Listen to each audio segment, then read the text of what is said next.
California Frontier Podcast, Episode 13.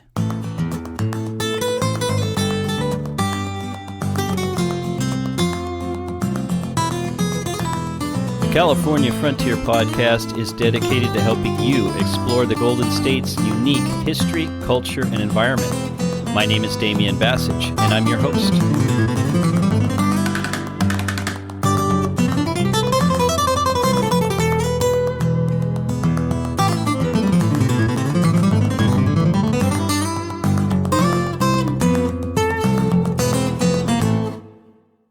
Well, today we have a very special guest. I'm interviewing Dr. Jonathan Alcántar, who is a professor of Spanish and Mexican American Studies at Northern Colorado University.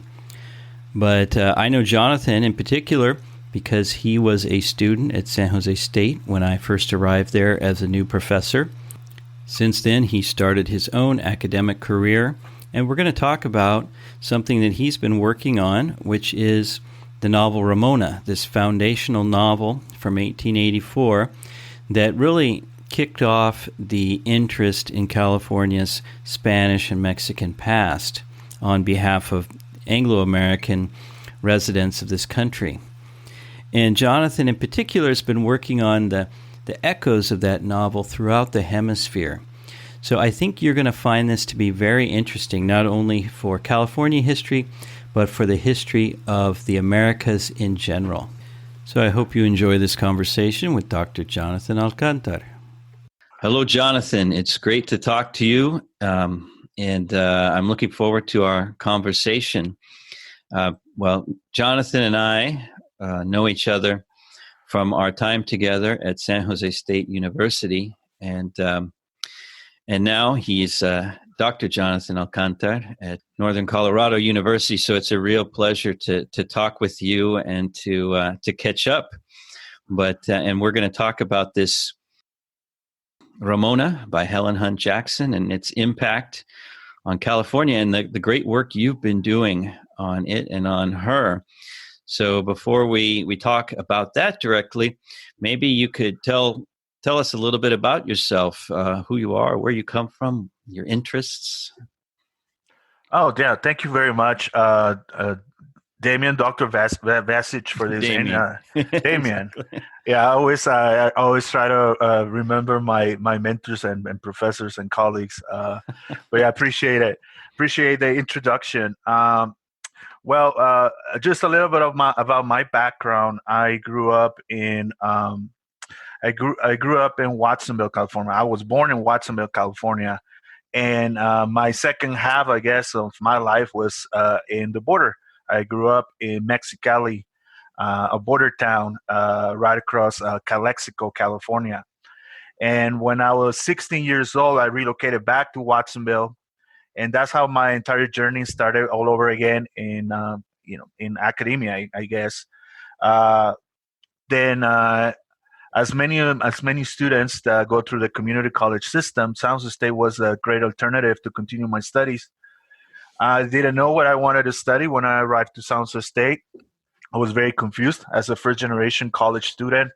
I was very fortunate to encounter wonderful mentors in the Spanish department and also in the Chicano studies department my first year. And that's how my whole interest in Jose Marti started.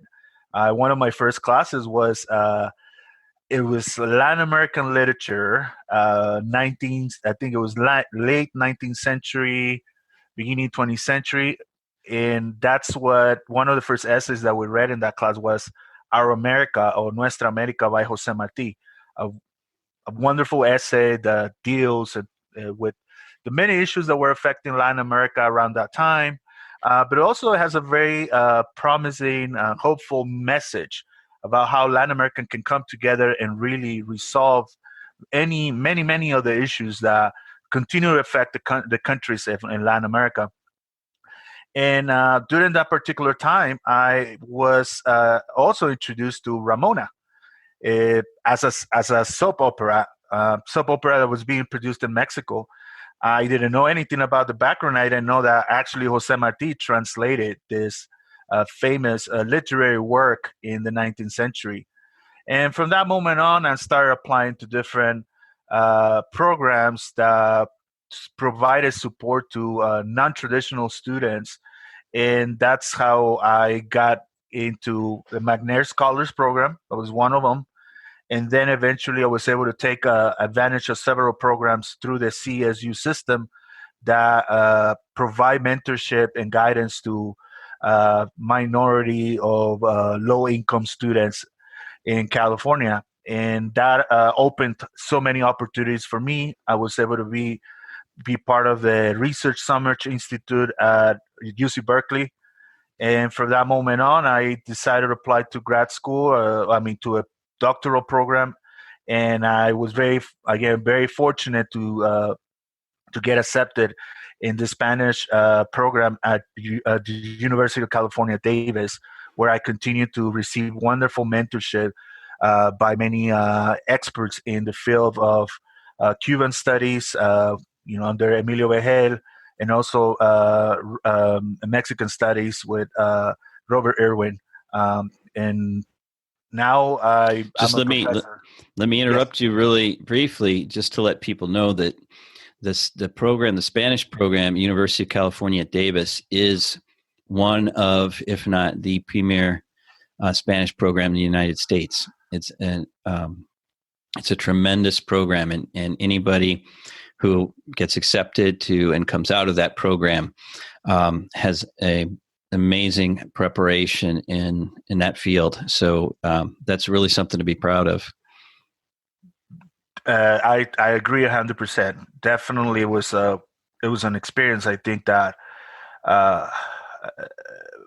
changed my entire life. And now that I'm a professor here, assistant professor here at the University of Northern Colorado, I constantly reflect on those experiences and the amount of support that I received through my years as a doctoral program, but also early on as an undergrad.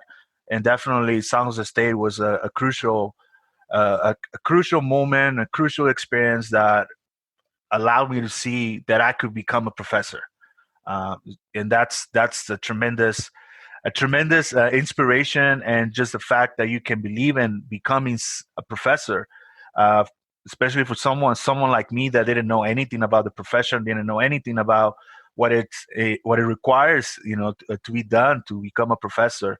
And now that I'm able to do that with other students as a professor, it's a wonderful feeling and experience being able to do that. So tell us a little bit then about this, about Helen Hunt Jackson and this novel Ramona, which is also, like you mentioned, it's super famous right now as a novela on TV in Mexico and throughout Latin America. But it's particularly tied to California in the pre-statehood times in California. Can you talk to us a little bit about that and what is so interesting about this novel?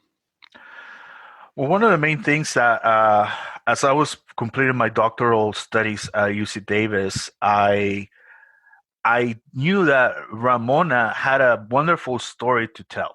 Who was Helen Hunt Jackson? As I was describing earlier about my connection between Jose Marti and Helen Hunt Jackson, that bridge between Latin America and the United States was really unknown. And when I was exposed to it and when I started learning more about it, I want to learn more about what Helen Hunt Jackson was all about.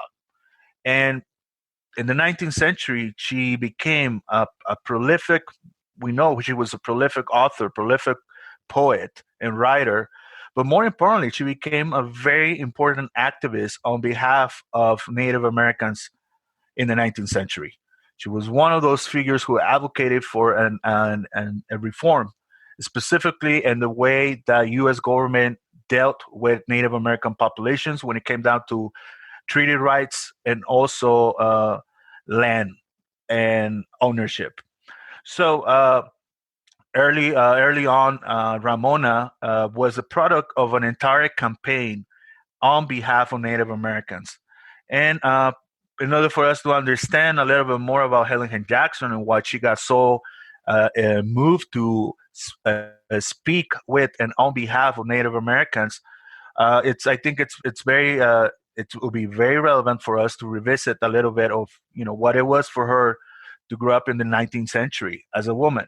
Number one, she was born in the East Coast, right, Massachusetts, Amherst, Massachusetts, and she was the daughter of a college professor in foreign languages and also philosophy. These early background allowed her to have access to literary circles on the East Coast, and that was a very good experience for her because early on she started to become more involved in poetry. She started to become more passionate about writing. Nonetheless, she never aligned to any of the main causes or movements of the 19th century, such as suffrage, the abolitionist movement, or slavery movement. It was later on in the 19th century when she finally uh, decided to talk or speak on behalf of the issues that were affecting Native Americans, and all that happened in 1879. This is the time where Standing Bear, chief of the Ponca tribe, arrives to Boston, Massachusetts. Helen Hunt Jackson is able to attend one of the lectures in which this Native American leader is talking about the mistreatment and the forced removal of the Ponca tribes and uh, the tremendous debts that these events caused to his community and his people. And that's something that impressed Helen Hunt Jackson, something that really moved her to do something about it. And for the first time, as she narrates and shares in a lot of her letters, this is the moment when she felt that her work, her literary skills needed to speak on behalf and with Native Americans at that particular time in the 19th century.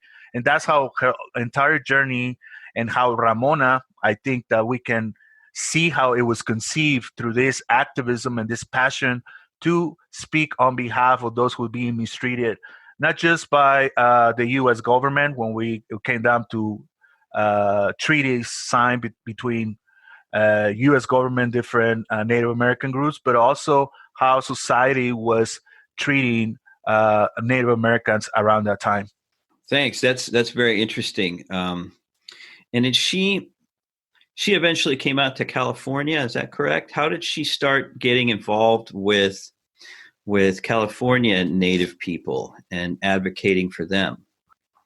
Well, at that time, once she witnessed this testimony by standing there, she started to figure out, she started to think about different strategies to reach out to the American public.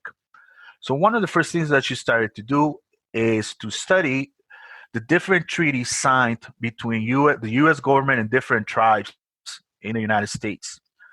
Out of these, this very meticulous work, she published in 1880 a century of this 1881. I'm sorry, a century of dishonor, which basically is a critique of all the failures and lies that the U.S. government unfortunately told Native Americans, and how Native Americans were not only just displaced from their land, marginalized, and many other cases brutally murdered in these conflicts with the U.S. government. She was very hopeful that this was going to be a work that was going to move the consciousness of politicians. But unfortunately, that was not the case. She was very disappointed after not having a very strong reaction from specifically politicians about this situation that she considered to be affecting Native Americans even then. From that moment on, she decides to go to Southern California to write a series of articles. And during this particular time, she is uh, learning about the mission Indians and how they have been affected by the secularization of missions. The effects of the secularization of missions in 1833, and then the effects of the Treaty of Guadalupe Hidalgo after the Mexican-American War. This is a moment for her to start thinking about how important it was for her to create or craft a report to communicate this to the U.S. government. Um, and also, part of this work or out of this particular moment, she starts envisioning the production of a literary work that could actually reach out to more Americans, and more Americans be able to understand what has been the struggle or the plight of Native Americans, not just in the East Coast, but also in the West Coast, right? So this is something that emerges at around this trip that she takes on to California. During this particular time as well, once she's there and sending letters to the Commissioner of Indian Affairs, she gets appointed to be the one who takes care of articulating this report on how these mission Indians have been affected by the Treaty of Guadalupe Hidalgo, and how they have been basically displaced, slaughtered by the Anglo settlers that were arriving to California around that time. And this report of 56 pages, she makes recommendations to the U.S. government in ways how to deal with this, this serial of abuses that are affecting Native Americans in California. Um, Again, she was very hopeful that this was going to generate a good response from by politicians, and politicians was going to try to get involved and do something to protect Indian mission Indians in California. But that does not produce what she was expecting. And again, she felt that her efforts needed to take a different route. And that's how she started thinking that literature perhaps was going to be the best way, not only to convince politicians, but also convince the American public that there was something going on that needed to be stopped. And in one particular letter, she even compares her work as Harry Beecher Stowe's Uncle Tom's Cabin. And that's how a lot of people and scholars always refer to Ramona as the Uncle Tom's Cabin of Native Americans in the United States. It's interesting to see how art or literature at this point can have much more of an impact than producing a report or trying to speak based on analysis of facts. Because in the end of the day, what do people remember? What has greatest impact? But it's this novel, as opposed to these reports that she writes. So, tell us a little bit about the novel Ramona and how it was conceived, and then how it was received. Well, Ramona, it's an interesting experiment by Helen Hunt Jackson, because what she does is that she intertwines her report on the conditions that mission Indians are facing in California, and also her own literary imagination. So when you combine the two, that's what you actually you can actually say that is Ramona. Unfortunately, not all readers in the United States knew about that, and a lot of them took it as being actually at 100% or legit documentation of characters and in cases of abuses perpetrated against Native Americans. Although there are a lot of them where we can trace, and we have historical documents to actually see where Jackson extracted that information to incorporate to her novel. It's not the same thing. Ramona, I mean, Ramona was a fictional character. It did not exist. It was really a creation of Helen Hunt Jackson. Nonetheless, for many of the readers in the 19th century, they became fixated with this particular character, that there were a lot of people who traveled to California to actually look for the real Ramona. This, of course, was going to generate a tremendous amount of tourism, right? And then also we see the expansion of the railroad in California. So it's kind of like a combination of people having this curiosity about the characters and the places described in the novel, and also having now the transportation to visit California and check out all these different places that were described in the novel. Uh, the truth is that Helen Hunt Jackson, when she became uh, really convinced that it was necessary to fictionalize the plight of Native Americans as a way of reaching to more readers.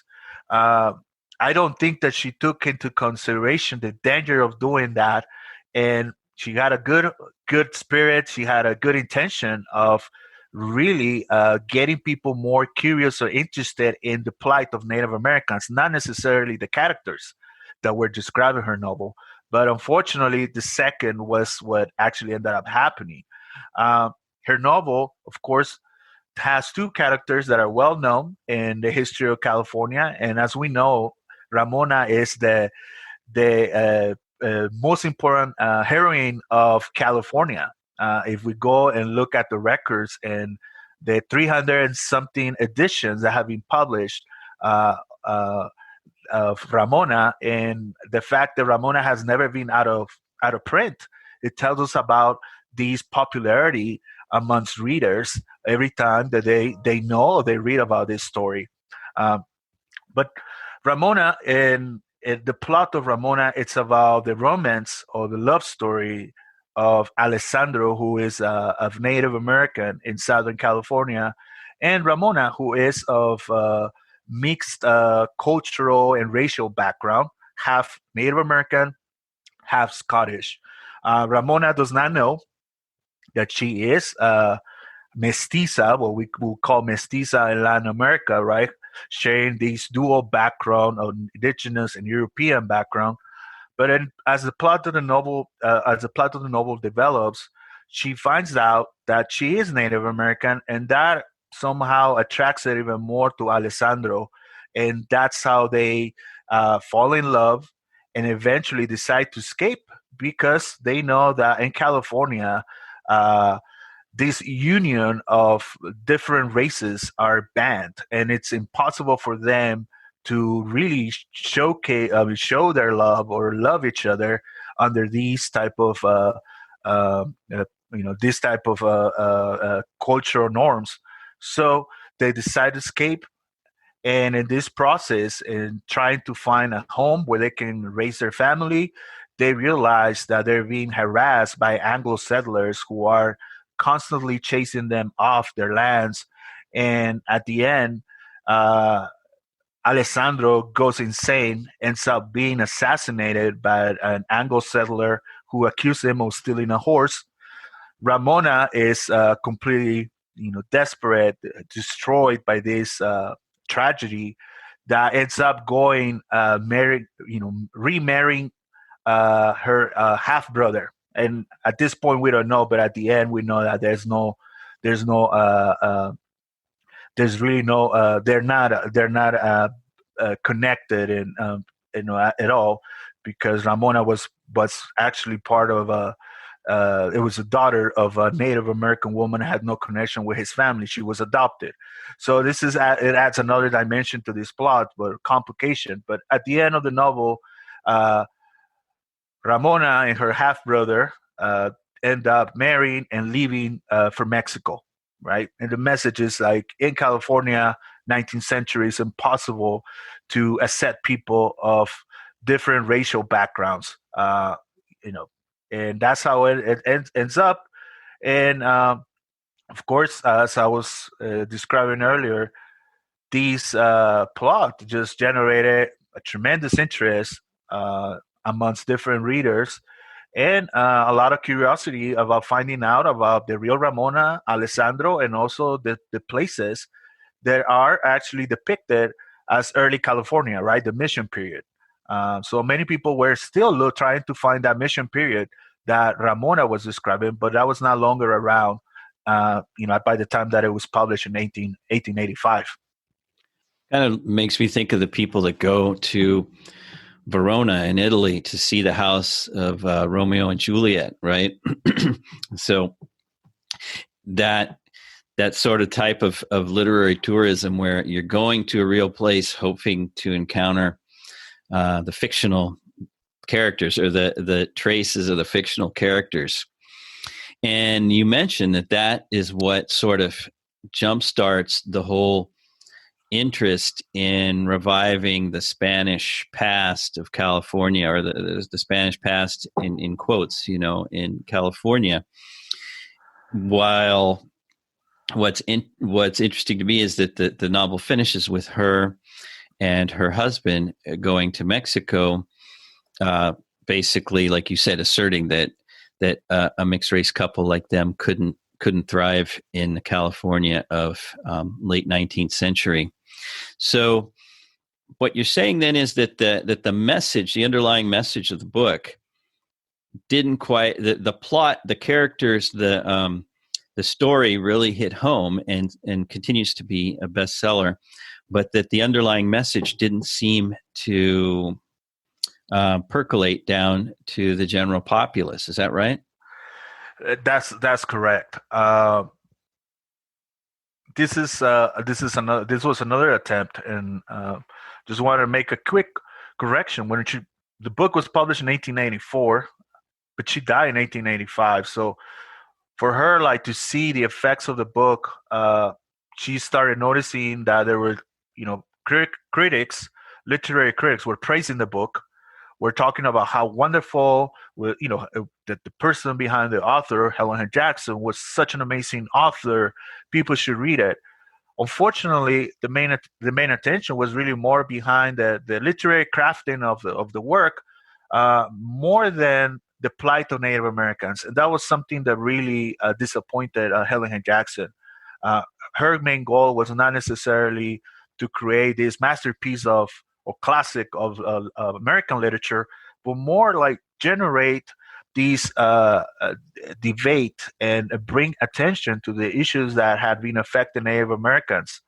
And for her to see how readers were in masses heading to California to search for these places and for these characters, and more than trying to advocate for better treatment of Native Americans by the U.S. government, was clearly a great failure in many ways. And there are several letters where she is very disappointed, very sad to see how her work is turning into a commercial machine, which actually ended up becoming not only the bestseller, but generating several adaptations in especially cinema. And we have plays that were inspired by this novel. But for her, that was not necessarily what she was hoping for. And many visitors that were coming to Southern California were going there specifically, not necessarily to advocate for Native Americans, but to seek all these places that were described in her novel. And that also generated an economic boom in Southern California, specifically in these areas where people could find signs claiming to be the place that Helen Hunt Jackson was describing in her novel. But there was really no mention of how Native Americans continued to be marginalized and oppressed by this new era of commercialism in California. But we also had to mention the Mexican period. The Mexican period, it is really put in the background of this novel, and it's really the background that is really more emphasizes the Spanish background. As you were saying, this also generated early in the 20th century this romanticization of the Spanish era, right? Specifically the mission system. So there's really no critique of the mission system in Helen Hunt Jackson. In many ways, she didn't have a lot of information, or she didn't do a lot of research in terms of really understanding the mission system. The pros and cons of the mission system, you don't see that in her work and even report.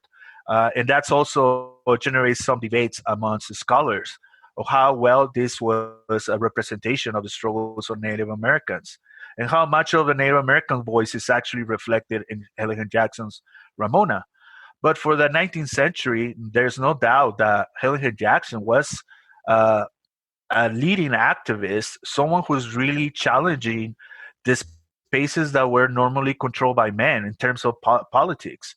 She is someone who is actually infiltrating those spaces to create a voice for women in the United States. To a certain degree, she's a proto-feminist in the 19th century, uh, and also how she aligns her struggle as a woman with Native American rights, so which I think is also very relevant to recognize that.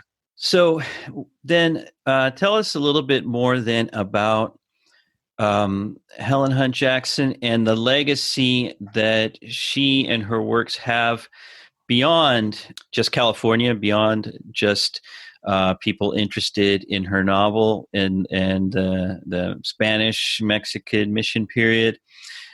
Because I know that you really work on Helen Hunt Jackson's legacy throughout Latin America, especially through the figure of Jose Marti. Well, I think this is the a very essential connection between Helen Hunt Jackson and one of the most famous, prolific figures in Latin America. I mean, Jose Marti, upon arriving to the United States and specifically New York, he in the 19th century, he is very, very. He admired Helen Hunt Jackson's work because he considered that Helen Hunt Jackson was doing something that not other literary figure in the United States was daring to do, and that was to challenge the treatment of Native Americans. And that for Jose Marti was something very significant and valuable. He also recognized that Helen Hunt Jackson was a talented writer and author, and in fact, he actually translated other poems by Helen Hunt Jackson. But in terms of Ramona spoke directly to Jose Marti after spending some time in Mexico in exile. He learned a lot about the struggles of indigenous peoples in Mexico. So when he arrives to the United States, and as we know in many of his works, Native American indigenous community or indigenous communities have a central part in his political, cultural, socioeconomic project for the Americas. Can you give us a little bit of background on Jose Marti, who he is, and his significance? Definitely, Jose Marti is the Cuban, the most important Cuban hero, patriot. He was a cultural critic, renowned literary figure, political figure, organizer, activist in the 19th century. Given his political stand against Spain's colonial project in Cuba, he leaves, or he's actually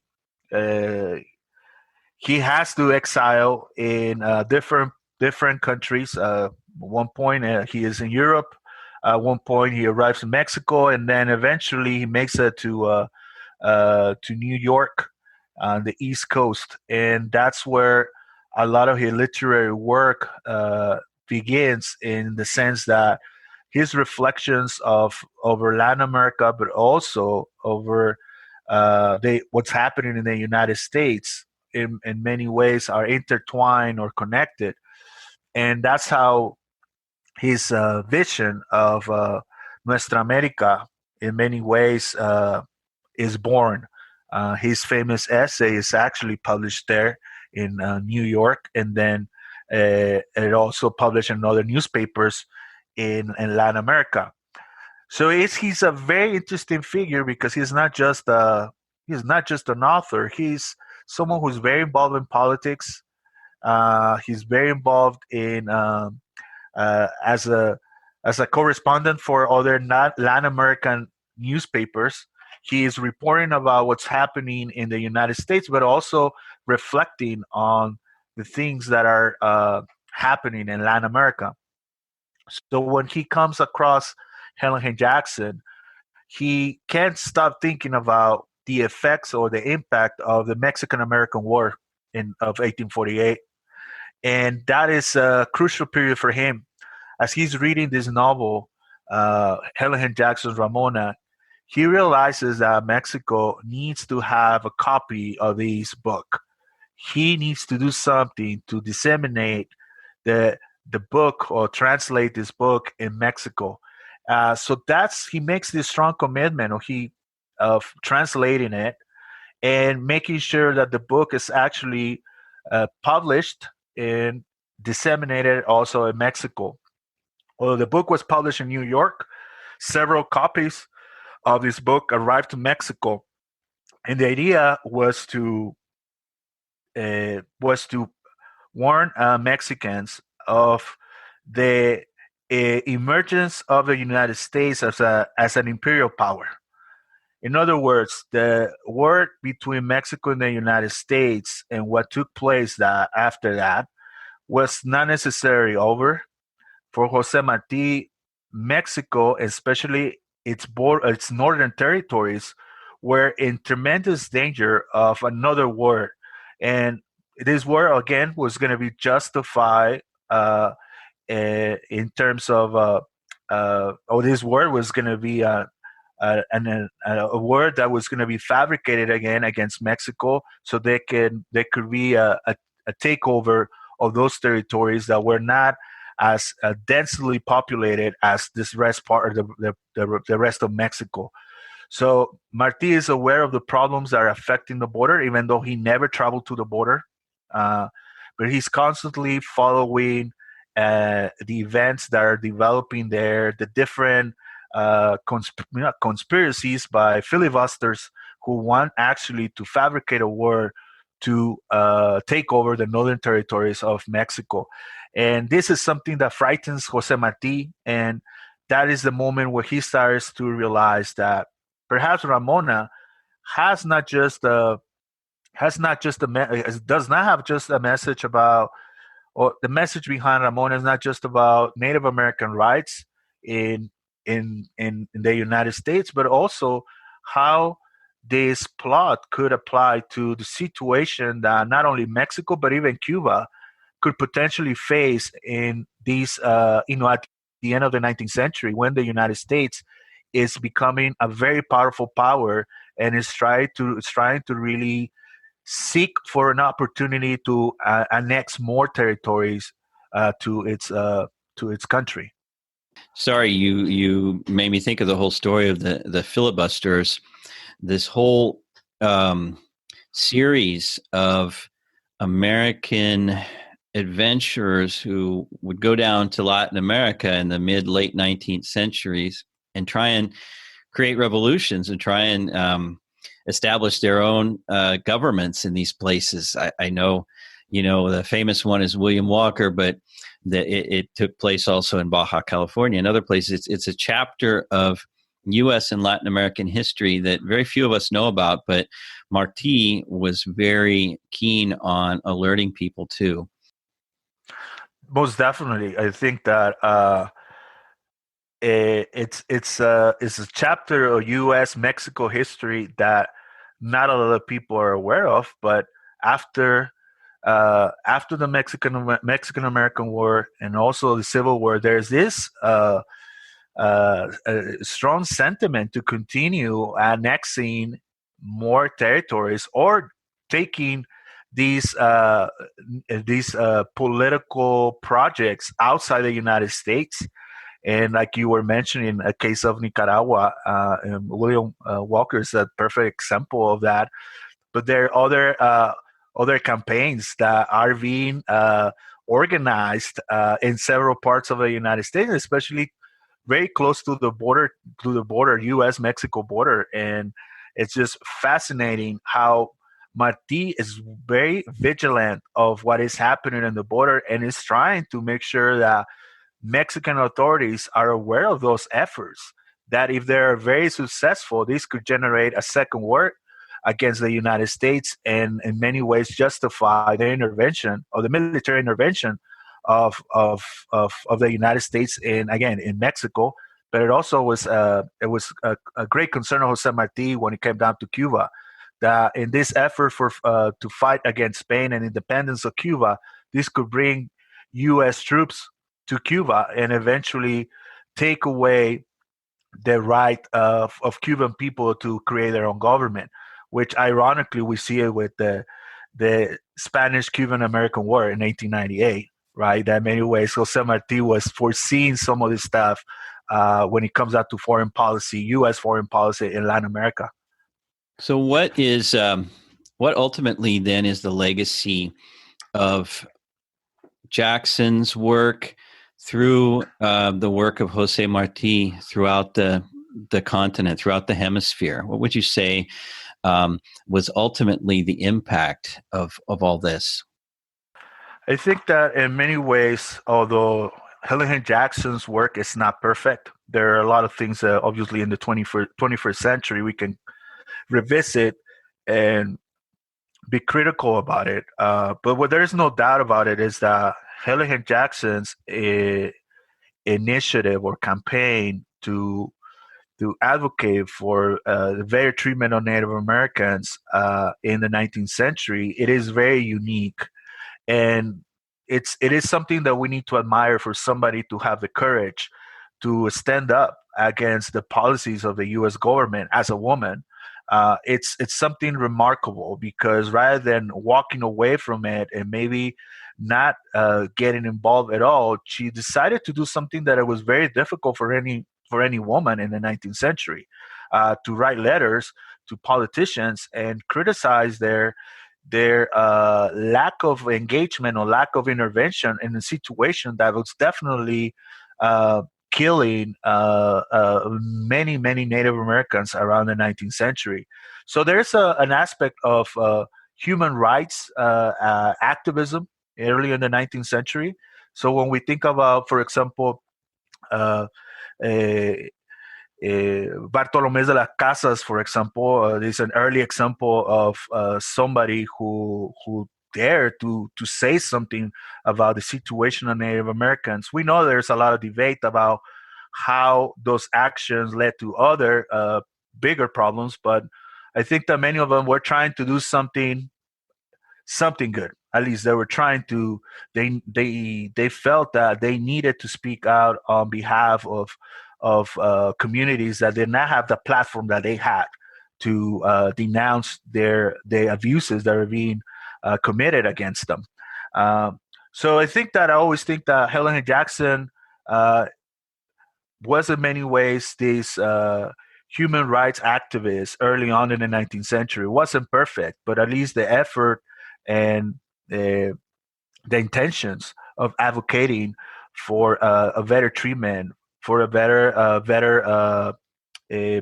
treatment and more rights for Native Americans. It was really there. In the case of Jose Marti, I think that Jose Marti was also inspired by these actions of Helen Hunt Jackson's. Jose Marti already had another experience, visiting countries like Guatemala and Mexico. So he had an experience, or at least was aware of the Native American or indigenous experience in Latin America. And it also was a humanist. These are figures. I think that's what Jose Marti finds in Helen Hunt Jackson. These are two authors, but more than authors, these are humanists who are thinking about how human beings should be treated in the 19th century. And if there's anything that we can see in Ramona, is the respect for that human dignity. That is something that both authors, in my opinion, value. Um, and it's something that can definitely, we can apply to the 21st century. That, despite the fact that we're going through this crisis as we speak, what is going to happen after we go back to normality? This is, I think, a moment for us to reflect and to reconnect with our humanity and the way we treat each other. I think that's something very important to revisit. And I think rereading Ramona, the message at the end, more than what happened in the 19th century and early 20th century of readers being obsessed with the characters, it's really more about how we treat each other as human beings and the importance of respect and dignity that every human being has and our duty to advocate for that, to defend that, no matter where we're coming from, and no matter what kind of platform we have to disseminate that message. Yeah, I think very much so. When we look back at this time that we're in, this very strange time, I hope that we will be able to come and say that I came out of this, that we collectively came out of this better than we went into it. And part of that is taking the time to read, listen to those people who help us understand the importance of human dignity and how to defend it, how to respect it, and how to make sure that it's always the highest value that we have. So, what are you working on now? I know you just published an edition of Marti's translation of Ramona, and our listeners are Spanish speakers, this is a great opportunity to get a hold of that. And are there other things that you're working on right now? Yes. Well, thank you for mentioning that critical edition of that translation of Jose Marti. What I think is fascinating about that work, now that I can reflect on it, is that translation was originally published in 1888, and there hasn't been a critical edition made out of it. And we were the first one. I want to thank my colleague, Dr. M. Fountain, who actually also a Marti expert, who as a mentor also introduced me to this work early on as an undergrad. But then we were able to produce together, collaborate in this wonderful critical edition. And our goal was to really showcase that this edition is very valuable for us to understand, the connection between the U.S. and Mexico. That was something that we thought it was very important for us to highlight, that the presence also of Latinos in the United States and the many struggles that derive from the Mexican American War and the Treaty of Guadalupe Hidalgo. But more importantly is I think that the work highlights how this translation and was reimagined by Jose Marti in many ways. Yes, it is a translation, but it's not just translating just content, but it's what he used to call transpensar, or to think about the cultural setting in which you are disseminating this original literary work. And that's what he does in his translation. He decides to make difficult decisions as a translator, but nonetheless, I think they work perfectly, and they really present to us a different Ramona. It's and I know you as a translator perhaps has had that experience. So how do you say something, and how do you keep the original content or the original cultural content the same in another language, right? But for him, I think that he makes some changes, but they work perfectly. They're very accurate. And when the reader, or the Spanish speaking reader, is actually reading this Ramona that he translated, this original work, I think it becomes something else. It becomes something.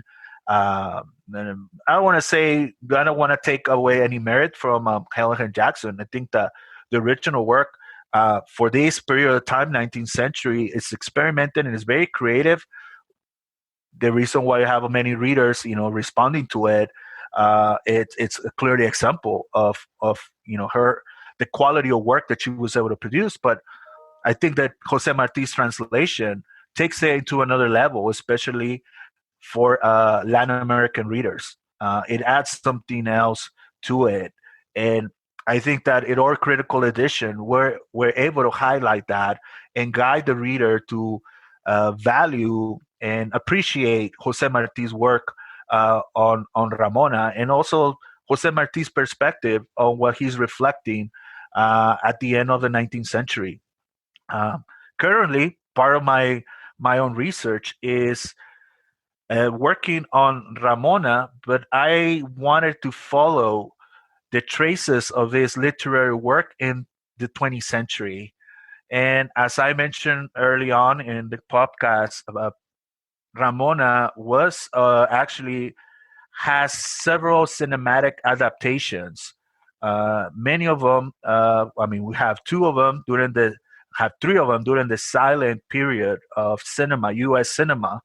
One of them in 1928 with the famous and renowned actress Dolores del Rio, Lolita del Rio, uh, one of the perhaps the most popular. We can debate that whether that was that if she was the most popular actress, but I will probably say she was around the 20th century, and the most important Latina in cinema during that particular time in the 20th century.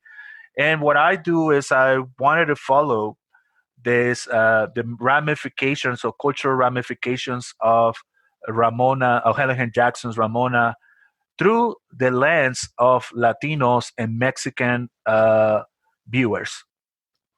That was my purpose. I realized that it was important to bring visibility to this sector of the population who actually dreamt about Ramona, just like the Anglo-American viewers who were actually to see some of these films, or were actually to see some of the plays that were created or inspired by Helen Hunt Jackson's novel.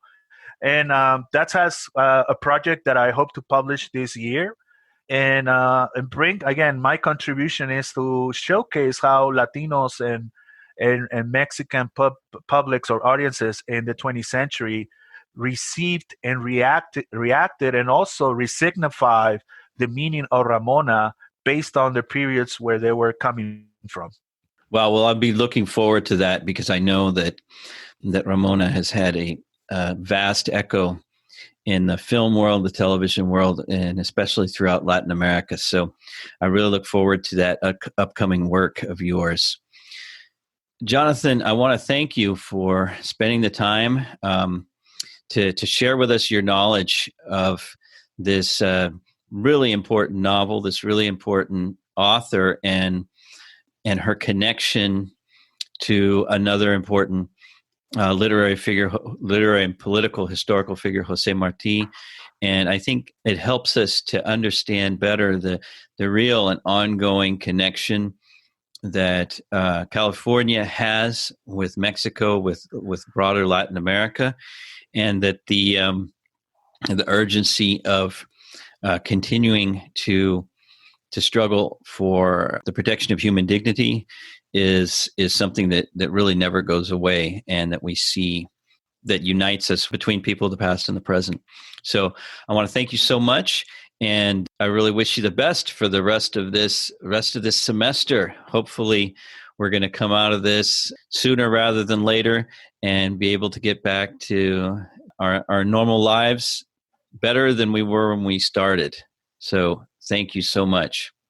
Thank you so much for this opportunity, and I look forward to collaborating maybe in the future with another podcast. Thank you.